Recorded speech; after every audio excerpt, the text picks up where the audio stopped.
আমরা জৈব রসায়ন কোন পর্যন্ত পড়েছিলাম একটু যদি লিখে জানাতে কমেন্টস তাহলে ভালো হতো। আমরা কি অ্যালকিনের যুত বিক্রিয়া পড়েছিলাম, অ্যালকিনের জারণ পড়েছিলাম, অ্যালকিনের পলিমারকরণ পর্যন্ত পড়েছিলাম? সম্ভবত আজকে আমাদের অ্যালকাইন পড়তে হবে। অ্যালকাইন,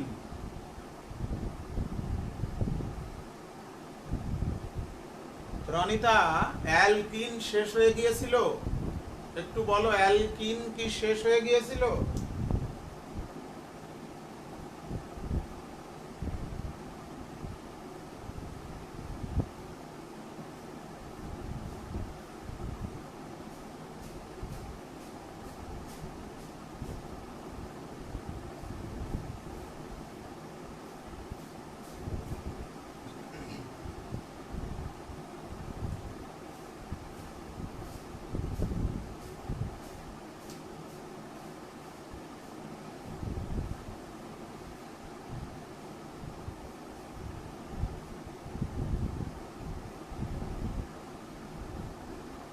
প্রস্তুতি,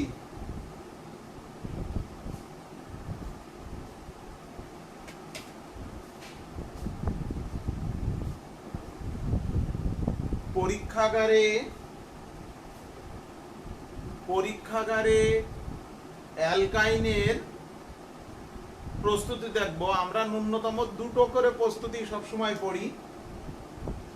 নাম্বার 1,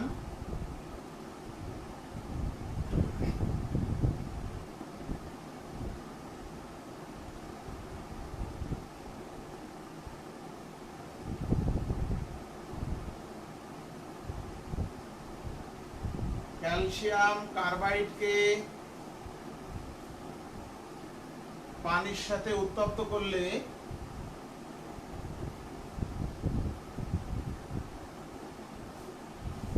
অ্যাসিটিলিন ক্যালসিয়াম হাইড্রোক্সাইড উৎপন্ন হয়। অ্যাসিটিলিন, ওকে। অ্যালকিনের পলিমার মানে অ্যালকিন আমাদের শেষ হয়েছিল। অ্যালকিনের 3 ধরনের রাসায়নিক বিক্রিয়া আমরা পড়ব বলেছিলাম। নাম্বার 1 হলো ইলেকট্রোফিলিক যুত বিক্রিয়া, নাম্বার 2 হলো জারণ বিক্রিয়া, নাম্বার 3 হলো পলিমারকরণ বিক্রিয়া। তাহলে অ্যালকিনের পলিমারকরণ অবধি আমাদের হয়েছিল। এখন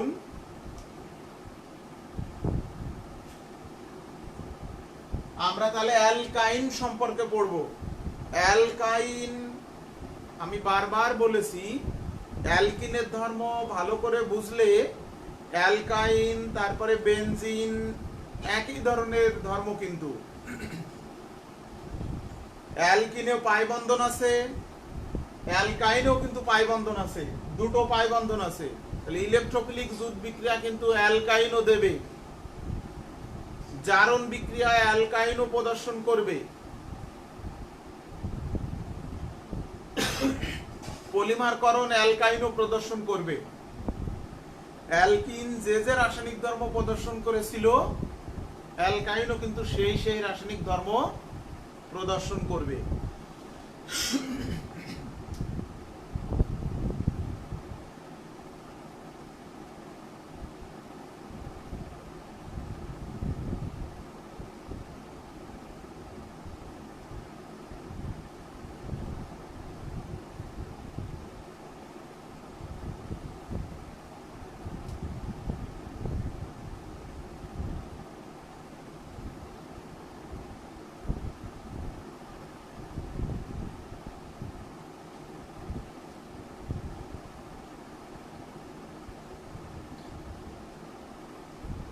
ভিনাইল ক্লোরাইডকে অ্যালকোহলীয় পটাশিয়াম হাইড্রোক্সাইড সহ উত্তপ্ত করলে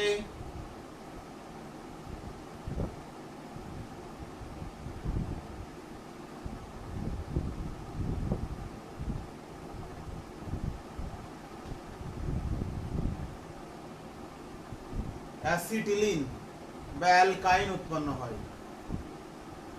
তাহলে এটা আরেকটি প্রস্তুত প্রণালী।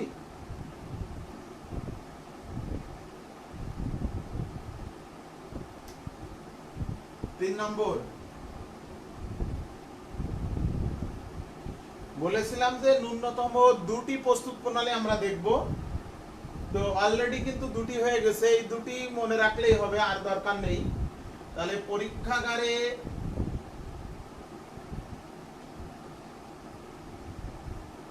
পরীক্ষাগারে অ্যাসিটিলিনের দুটি শিল্প উৎপাদন দেখলাম। আরো একটা যদি দেখতে চাও সমস্যা নেই, ভিনাইল অ্যালকোহল থেকে করা যায়। এটা ভিনাইল অ্যালকোহল থেকে করা যায়, CH2CH একে তুমি অ্যালুমিনিয়াম অক্সাইডের উপস্থিতিতে হিট দিলে অ্যাসিটিলিন উৎপন্ন হয়। এটা আর একটা প্রস্তুত প্রণালী। এবার আমরা চলে যাব অ্যাসিটিলিনের রাসায়নিক ধর্ম, অর্থাৎ অ্যাসিটিলিনের বলবো অ্যালকাইনের রাসায়নিক ধর্ম। তো অ্যালকিনের মতো তিন ধরনের রাসায়নিক ধর্ম প্রদর্শন করে।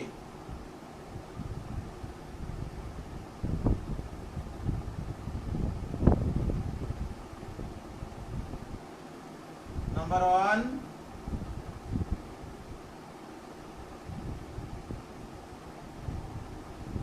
ইলেকট্রোফিলিক জুট বিক্রিয়া। নাম্বার 2,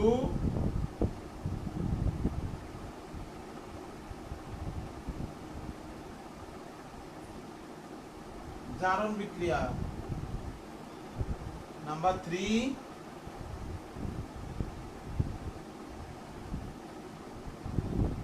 পলিমারকরণ।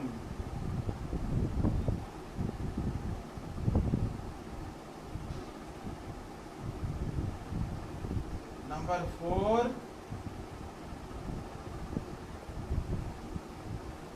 এটা অতিরিক্ত একটা ধর্ম যেটা অ্যালকিন করে না। এই যে অতিরিক্ত অম্ল ধর্ম প্রদর্শন করে কিন্তু অ্যালকাইন, একটা অতিরিক্ত ধর্ম প্রদর্শন করে যেটা অ্যালকাইন। তাহলে রাসায়নিক ধর্ম ইলেকট্রোফিলিক জুট বিক্রিয়া, জারণ বিক্রিয়া, পলিমারকরণ বিক্রিয়া, আর অতিরিক্ত আরেকটা অম্ল ধর্ম।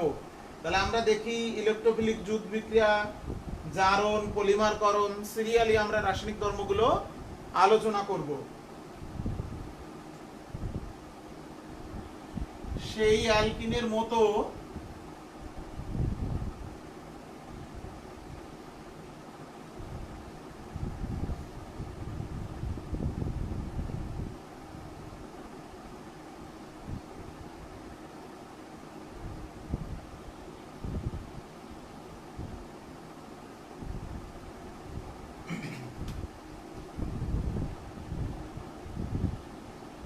অ্যালকিনের মতো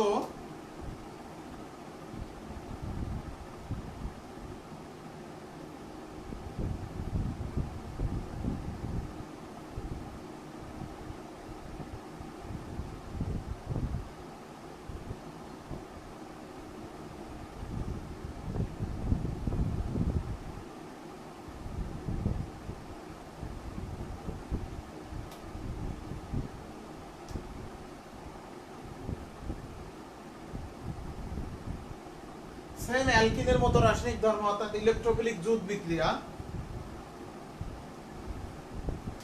কার কার সাথে অ্যালকিন ইলেকট্রোফিলিক জুট বিক্রিয়া দিয়েছিল মনে আছে? হাইড্রোজেনের সাথে, ব্রোমিনের সাথে, HBr এর সাথে, পানির সাথে, ওজনের সাথে। অ্যালকিনের মতো এই 5টি জুট বিক্রিয়া আমরা পর্যায়ক্রমে দেখব। নাম্বার 1,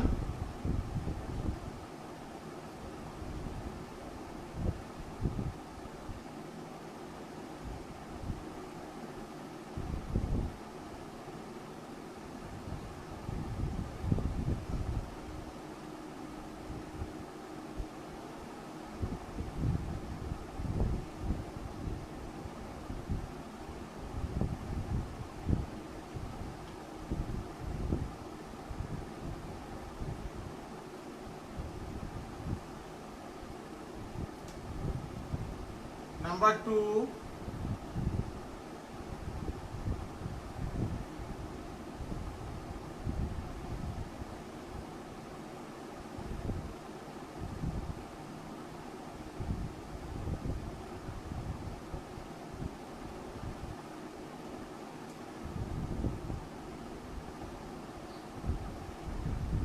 একটি পাই বন্ধন ভেঙে কার্বনের 2 যোজনীতে দুটি ব্রোমিন যুক্ত হলো। এ কিন্তু আর এক স্টেপ বিক্রিয়া দেবে। যেমন যদি আবার হাইড্রোজেন চালনা করি নিকেল প্রভাবকের উপস্থিতিতে,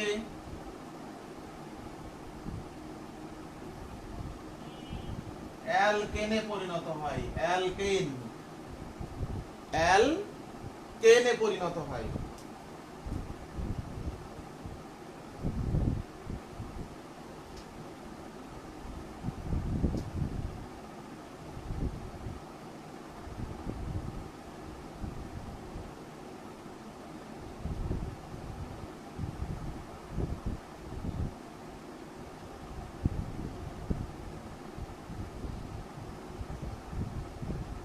এখানে অনুরূপ যদি আবার ব্রোমিন টেট্রাব্রোমো ইথেন হয়ে গেল, তাহলে হাইড্রোজেনের সাথে যোগ বিক্রিয়ায় প্রথম ধাপে কি উৎপন্ন হলো? প্রথম ধাপে অ্যালকাইন থেকে অ্যালকিন, দ্বিতীয় ধাপে অ্যালকিন থেকে অ্যালকেন, দ্বিতীয় ধাপে অ্যালকিন থেকে অ্যালকেন। 3 নম্বর HBr এর সাথে বিক্রিয়া,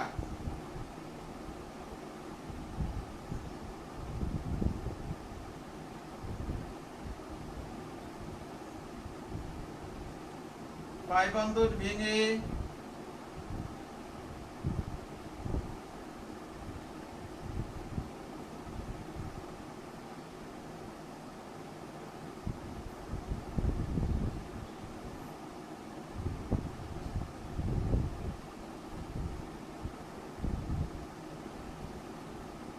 ডাইব্রোমো ইথেন, ডাইব্রোমো ইথেন।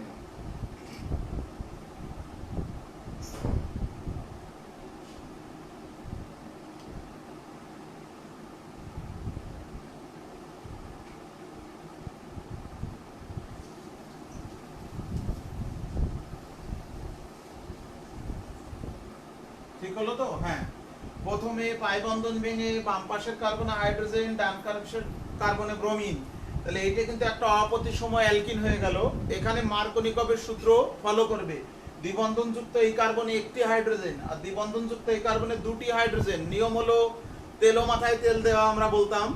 তাহলে যে কার্বনে হাইড্রোজেন বেশি সেখানে হাইড্রোজেন যুক্ত হলো, আর ব্রোমিন ডান পাশের কার্বনে যুক্ত হলো, তাহলে dibromo ethane, 1 dibromo ethane.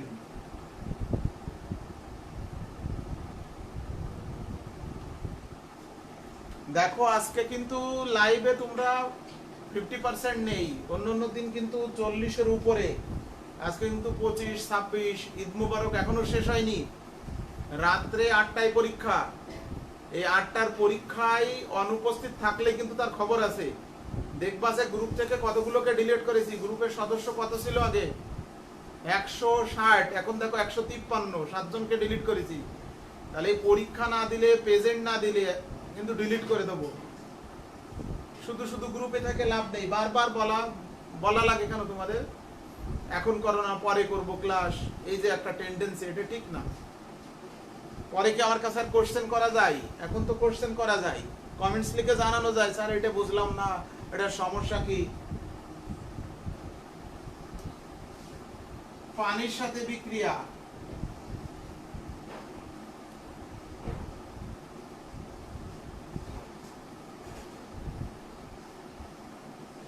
Plus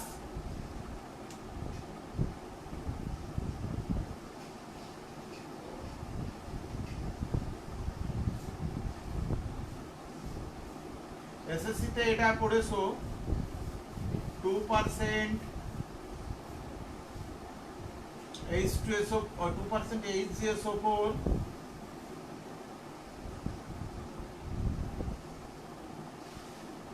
একটু 20% সালফিউরিক অ্যাসিড।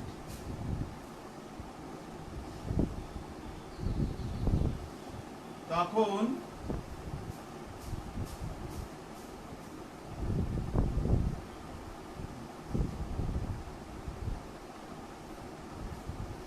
ভিনাইল অ্যালকোহল পাই বন্ধন ভেঙে বাম পাশের কার্বনে হাইড্রোজেন, ডান পাশের কার্বনে hydroxyl, in all.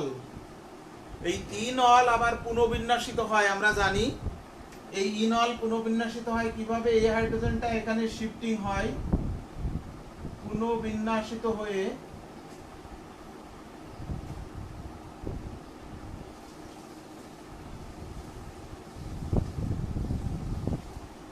CO carbonyl মূলকে পরিণত হয়। ভিনাইল অ্যালকোহল ইনল থেকে কি হলো নোন, এসে টটোমারিজম, কিটোন ইনল টটোমারিজম। যদিও এটা কিটোন না, কিন্তু নোন সিও মূলক আছে, কিটোন হবে 3 কার্বন, না হলে তার কিটোন হয় না। তো 3 কার্বনেরটা দেখলে দেখবা ক্লিয়ার হবে।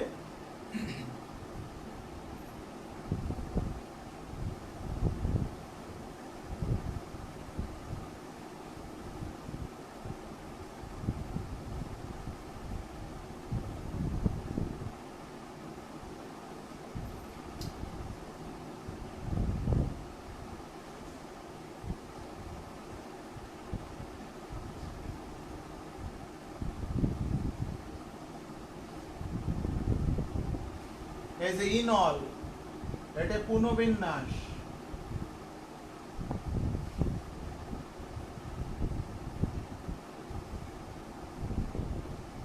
এই যে এই এখানে চলে যাবে, গেলে তৈরি হবে ketone CH3 C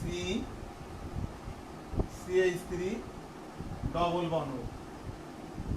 ketone enol tautomerism, তাহলে ইনল ছিল কিটোন হলো, এটা সেই গতিশীল কার্যকারীমূলক সমানতা যেটাকে আমরা টটোমারিজম বলি। তাহলে প্রোপাইন থেকে পানি যোজনের ফলে প্রোপিনল, প্রোপিন অল ইন অল, সেটা পুনর্বিন্যাসিত হয়ে কিটোন হয়, এটাকেই বলা হয় সেই টটোমারিজম। তাহলে আমরা 4 ধরনের বিক্রিয়া কিন্তু আলটিমেটলি পড়ে ফেললাম। হাইড্রোজেনের সংযোজন, ব্রোমিনের সংযোজন, H2 এর সংযোজন, পানির সংযোজন। এখন আমরা ওজনের সংযোজন পড়ব, যেটা আমরা অ্যালকিনে পড়েছিলাম। একটু মনে করতে হবে, অ্যালকিনে ডাবল বন্ড ছিল, ওজন দুটো বন্ডকে ভেঙে ফেলেছিল। এই যে 4টে বিক্রিয়া পড়লাম, এরা কিন্তু শুধু পাই বন্ধনকে ভাঙে, শুধু পাই বন্ধনকে ভাঙে। যেমন এখানে দেখো শুধু পাই বন্ধন ভাঙে, সিগমা বন্ধনটা কিন্তু শেষ অবধি রয়ে গিয়েছে। তাহলে এই যে ওজন একসাথে দুটো বন্ধন ভাঙে, তাহলে আমার অ্যালকাইনে ট্রিপল বন্ড আছে, তাহলে ওজন কিন্তু দুটো বন্ড ভেঙে ফেলবে, একটা থেকে যাবে। তাহলে আমরা এখন অ্যালকাইনের সাথেও ওজনের সংযোজন বিক্রিয়া দেখব।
অ্যাসিটিলিন ওজোনাইড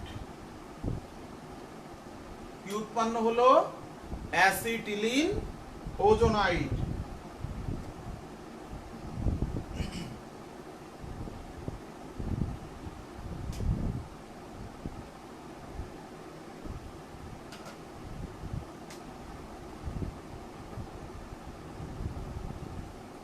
এবার এটা হাইড্রোলাইসিস করলে জিঙ্কের উপস্থিতিতে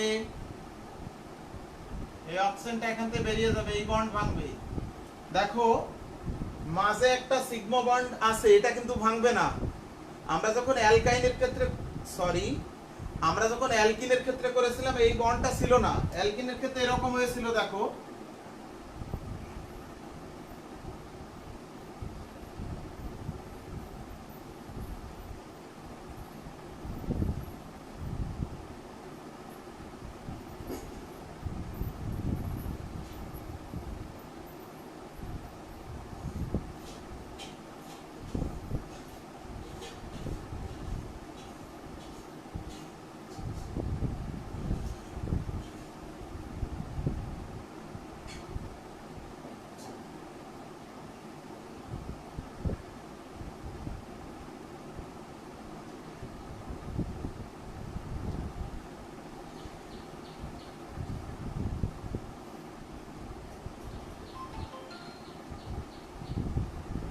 এই যে এরকম দেখেছিলাম, এটা কিন্তু সেরকম দেখাতে পারছি না, কারণ মাঝে একটি সিগমা বন্ড আছে।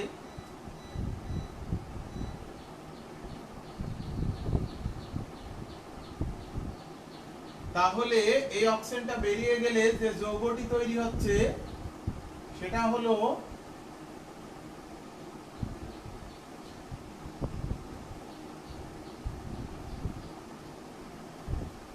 ডাইকার্বনিল যৌগ, ইথেন ডাইনাল, যেটার নাম হলো গ্লাইঅক্সাল। ইথেন ডাইনাল বা গ্লাইঅক্সালের গঠন লিখলে এই রকম গঠন।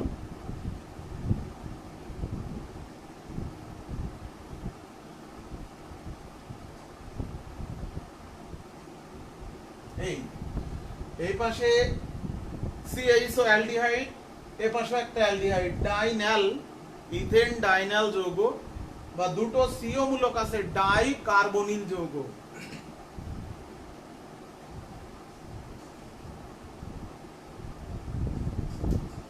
তিন কার্বনের একটা দেখি।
এই যে প্রোপেন ডাইকার্বনিল যৌগ হলো, তাহলে প্রোপাইনকে ওজনের সাথে বিক্রিয়া করলে প্রথমে প্রোপাইন ওজোনাইড, তাকে আদ্র বিশ্লেষণ করলে প্রোপেন ডাই কার্বনিল যৌগ, প্রোপেন ডাই কার্বনিল যৌগ। 3 নম্বর,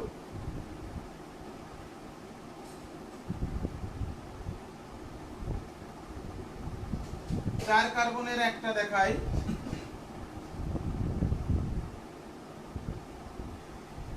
কার্বন সংখ্যা যাই হোক না কেন, প্রিন্সিপাল এক, মূল যে নিয়ম সেটা এক। যেখানে পাই বন্ধন আছে, পাই বন্ধনের দুটো বন্ধনকে ভেঙে ফেলে সে। 3টে বন্ড আছে, তাহলে সিগমাটা রেখে দুটো পাই বন্ধন ভেঙে সেখানে ওজন যুক্ত হয়।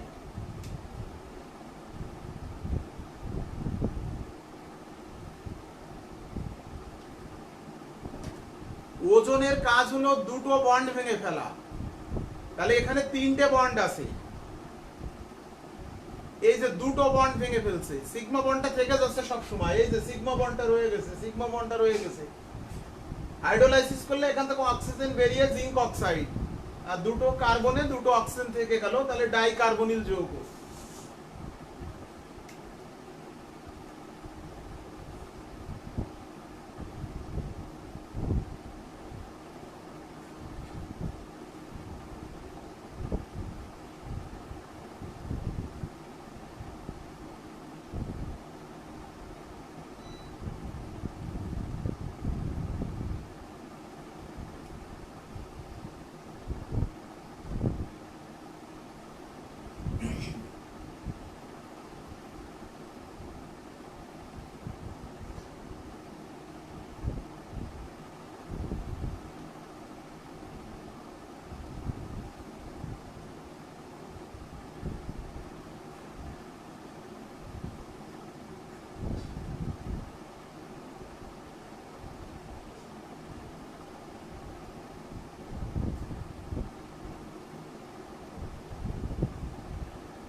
দেখো আমরা হাইড্রোলাইসিসের সময় যদি জিঙ্ক ব্যবহার না করতাম তাহলে কি হতো? জিঙ্ক ব্যবহার না করলে এখানে উৎপন্ন হতো হাইড্রোজেন পারঅক্সাইড। এই জিঙ্ক ব্যবহার না করলে এখানে উৎপন্ন হতো হাইড্রোজেন পারঅক্সাইড। হাইড্রোজেন পারঅক্সাইড এই যৌগকে ভেঙে এইখান থেকে ভেঙে দিত। হাইড্রোজেন পারঅক্সাইড কি তৈরি করে? নিজে বিয়োজিত হয়ে হাইড্রোক্সিল। এটা একটা সক্রিয় যৌগ যেটা মাঝখান থেকে ভেঙে হাইড্রোক্সিল তৈরি হয়। কারণ এই যে এরকম বন্ড থাকে, এই যে এখান থেকে ভেঙে যায়, ভেঙে এই যে হাইড্রোক্সিল ফ্রি রেডিক্যাল তৈরি করে, যেটা আমি এই যে দেখিয়েছি। তাহলে এই হাইড্রোক্সিল ফ্রি রেডিক্যাল এইখান থেকে বন্ড ভেঙে CH3 C double bond OH plus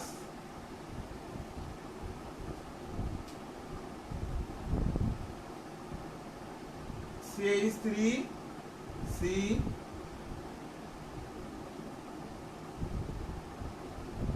এই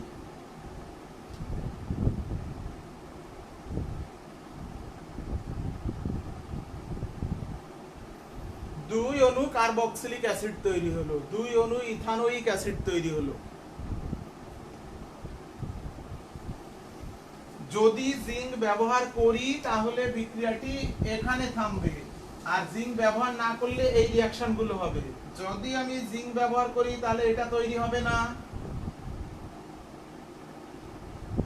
জিঙ্ক অক্সাইড তৈরি হবে, তখন এই রিঅ্যাকশন আর হবে না, এই বন্ডটি আর ভাঙবে না। তাহলে ওজনের সাথে অ্যালকাইনের তিনটি বিক্রিয়া দেখালাম।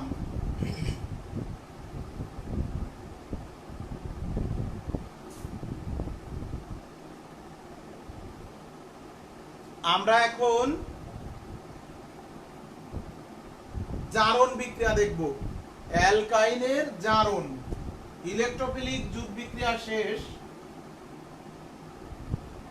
এখন অ্যালকাইনের জারণ দেখব।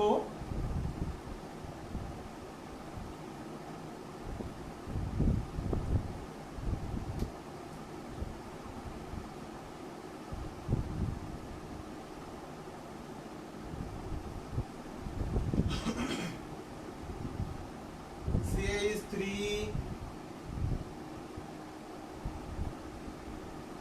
চার কার্বনের একটা অ্যালকাইন, একে জারণ করলে জারককে KMnO4 KOH, এই পাই বন্ড ভেঙে প্রত্যেকটা কার্বনে দুটো করে যোজনী ফাঁকা হবে।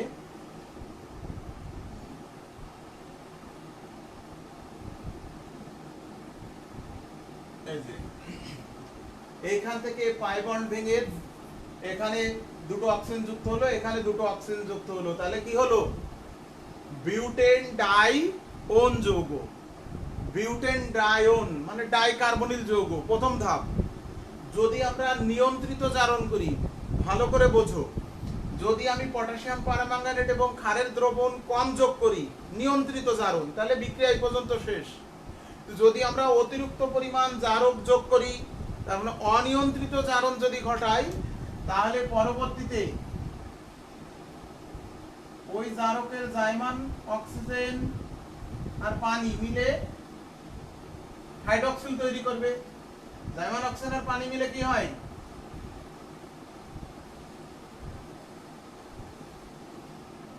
এটা অ্যালকিনের জারণে তোমরা দেখেছো, এই জিনিস তৈরি হয় দুটো। তাহলে তখন এইখান থেকে ভেঙে ফেলবে, এইখান থেকে ভেঙে CH3 C double bond OH plus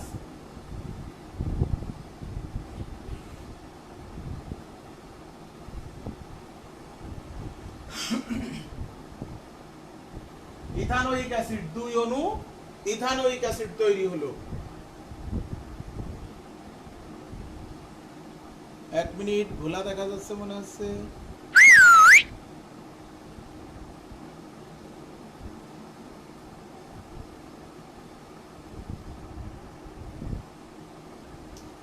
তিন কার্বনের নিচে একটা দেখো,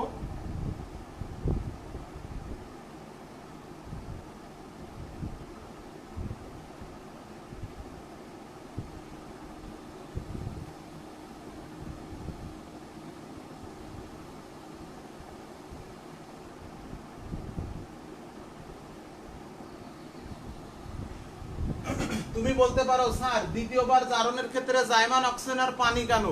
প্রথমবারে তো শুধু জাইমান অক্সিজেন। প্রথমবার তোমার দুটো পাইবন্ধন ছিল, পাইবন্ধন দুটো ভেঙে দুই যোজনী ফাঁকা হয়েছে, এই যে দুই যোজনী, তাহলে ডাইরেক্ট এখানে অক্সিজেন ঢুকতে পারে, এখানেও ডাইরেক্ট অক্সিজেন ঢুকতে পারে, সেই কারণে শুধু অক্সিজেন। তো পরে বন্ড ভাঙছে, কার্বনিল কার্বনিল মাঝের বন্ড, কার্বনের একটা যোজনী ফাঁকা আছে, তাহলে এক যোজনীতে তো আর অক্সিজেন ঢুকতে পারবে না, কারণ অক্সিজেনের যোজনী দুই। তাই ওই জাইমান অক্সিজেন পানির সাথে মিলে হাইড্রোক্সিল মূলক তৈরি করে তারপরে ওখানে যুক্ত আছে। তড়িৎ ঋণাত্মক মূলক হাইড্রোক্সিল, হাইড্রোক্সিল মূলকের সংযোজন হতো জারণ, অক্সিজেনের সংযোজন বা তড়িৎ ঋণাত্মক অংশের সংযোজন হলো জারণ।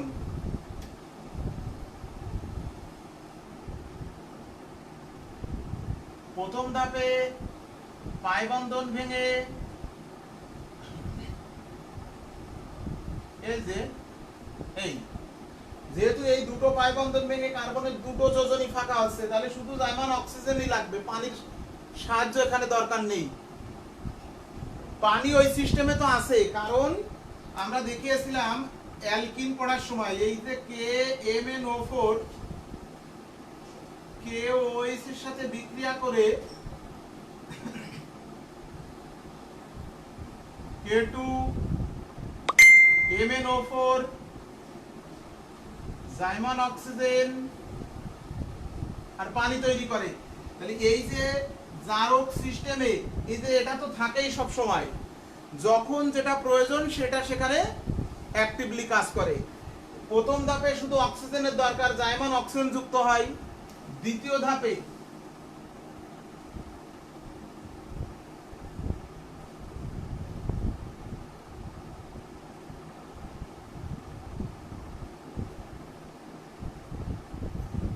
দেখো এখানে এখানে এই বন্ড ভাঙবে, এই বন্ডটাও তখন ভেঙে যাবে, কারণ এটা হলো কার্বন হাইড্রোজেন বন্ড। এখানে কিন্তু কার্বন কার্বন বন্ড ছিল, কার্বনিল মূলকের মাঝের বন্ডটি ভাঙবে। যদি সেই কার্বনের সাথে হাইড্রোজেন থাকে তাহলে সেটাও ভাঙবে, কারণ কার্বন কার্বন বন্ডের থেকে কার্বন হাইড্রোজেন বন্ড কি দুর্বল। তাহলে এখানে কিন্তু আর পানির প্রয়োজন হবে না। এইখানে এই দুটো অক্সিজেন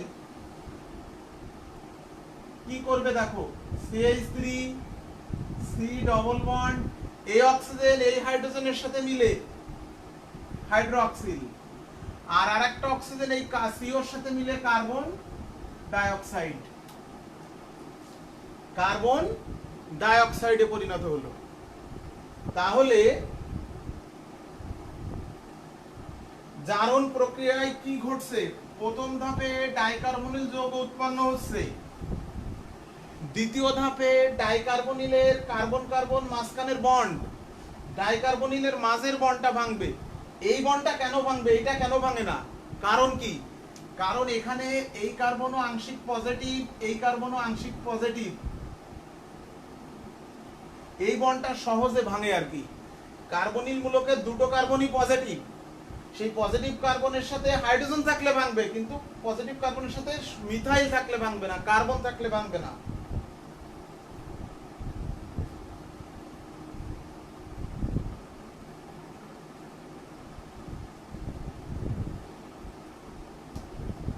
তাহলে আমরা দেখো দুটো বিক্রিয়া দেখালাম জারণের, একটা 4 কার্বনের অ্যালকাইন আর একটা 3 কার্বনের অ্যালকাইন। তাহলে এখান থেকে স্পষ্ট একটা জিনিস আমরা বুঝলাম, পাইবন্ধন ভেঙে অক্সিজেন যুক্ত হয়ে ডাইকার্বনিল যৌগ তৈরি হবে। তাকে যদি আমি নিয়ন্ত্রিত জারণ করি তাহলে এই পর্যন্তই শেষ। যদি অনিয়ন্ত্রিত জারণ করি, তাহলে ওই সিস্টেমে যদি অতিরিক্ত জারক পদার্থ থাকে তাহলে আবার জাইমান অক্সিজেন পানি এই ডাইকার্বনিল বন্ড ভেঙে জৈব অ্যাসিডে পরিণত করবে, মাঝখান থেকে ভেঙে 2 অণু অ্যাসিড তৈরি হলো। কিন্তু এখানে দেখালাম সেই একই রকম, পাই বন্ড ভেঙে ডাইকার্বনিল যৌগ, তারপরে জাইমান অক্সিজেন ডাইকার্বনিলের মাঝখান থেকে ভাঙবে, কার্বনিল গুলোকের সাথে হাইড্রোজেন থাকলে সেটাও ভাঙবে, কারণ এটা দুর্বল কার তুলনায়, কার্বনের তুলনায়। এখন আমরা যেটি দেখাবো সেটি হলো 2 কার্বনের অ্যালকাইন অর্থাৎ অ্যাসিটিলিন।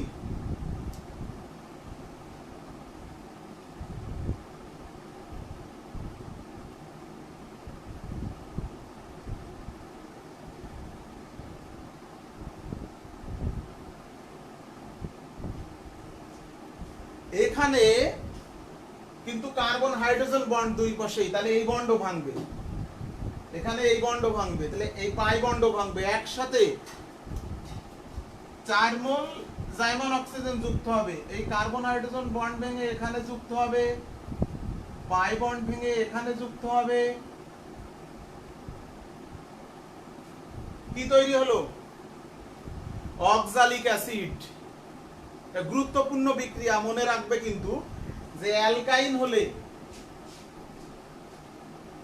যদি সেটা অ্যাসিটিলিন হয় তাহলে পাই বন্ড ভাঙবে, কার্বন হাইড্রোজেন প্রান্তীয় বন্ড ভেঙেও সেখানেও অক্সিজেন যুক্ত হবে, তাহলে ডাইকার্বক্সিলিক অ্যাসিড, যেটাকে আমরা বলি ইথেন ডাইওইক অ্যাসিড, যারই নাম হলো অক্সালিক অ্যাসিড। তাহলে আমরা দুটো ধর্ম আলোচনা করলাম অ্যালকাইনের, ইলেকট্রোফিলিক জুট বিক্রিয়া 5টি আর জারণ বিক্রিয়া সেটা 3টি দেখালাম, 3 ধরনের।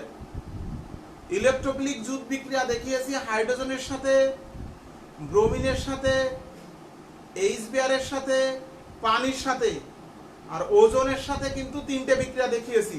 ঠিক তেমনি জারণও 3টে দেখালাম, লিখবে, প্র্যাকটিস করবে, এবং এটা কিন্তু না লিখলে কিন্তু কাজ হবে না, এটা লিখে প্র্যাকটিস করতে হবে। জৈব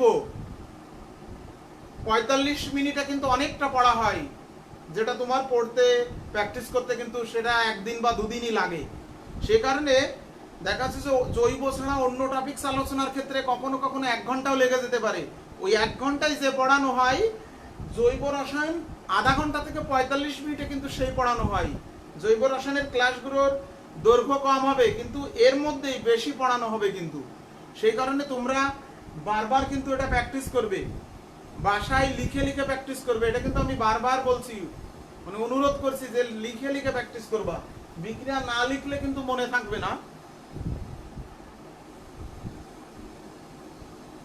তাহলে আজকে কিন্তু আমাদের এই পর্যন্তই শেষ করব আমরা।